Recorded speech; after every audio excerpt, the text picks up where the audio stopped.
केंद्र शासनाच्या PM E बस सेवा योजनेअंतर्गत इचलकरंजी शहरासाठी 25 अत्याधुनिक इलेक्ट्रिक बसेसना मंजुरी मिळाली असून त्यापैकी 20 बसेसचा करार पूर्ण झालाय. या बस 2 टप्प्यात शहरात दाखल होणार असून पहिल्या टप्प्यातील 10 बसेस 9 ते 10 ऑगस्ट दरम्यान इचलकरंजीत येणार आहेत. या ई बस सेवेचा लोकार्पण सोहळा 15 ऑगस्ट रोजी होणार असल्याची माहिती परिवहन समितीच्या सभापती अरुणा प्रमोद बचाटे यांनी दिली. अत्याधुनिक ई बसमध्ये वातानुकूलित सुविधा, मोबाईल चार्जिंग पॉइंट, आरामदायी आसन व्यवस्था तसंच प्रवाशांच्या सुरक्षिततेसाठी आवश्यक आधुनिक सुविधा उपलब्ध असणार आहेत.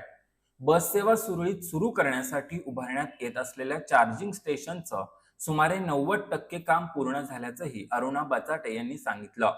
ई बस सेवा सुरू झाल्यानंतर नागरिकांना सुरक्षित, आरामदायी आणि परवडणारी सार्वजनिक वाहतूक उपलब्ध होईल. खासगी वाहनांवरील अवलंबित्व कमी होऊन इंधन खर्चात बचत होईल. यासोबतच प्रदूषणात घट होऊन पर्यावरण संरक्षणालाही मोठी चालना मिळेल.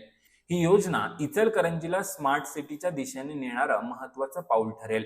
यावेळी महापौर उदय धतुंडे, उपमहापौर अनिल डाळ्या, गटनेते विठ्ठल चोपडे, स्थायी समिती सभापती सतीश मुळीक, नगरसेवक मनोज हिंगमिरे, प्रमोद बचाटे आदी उपस्थित होते.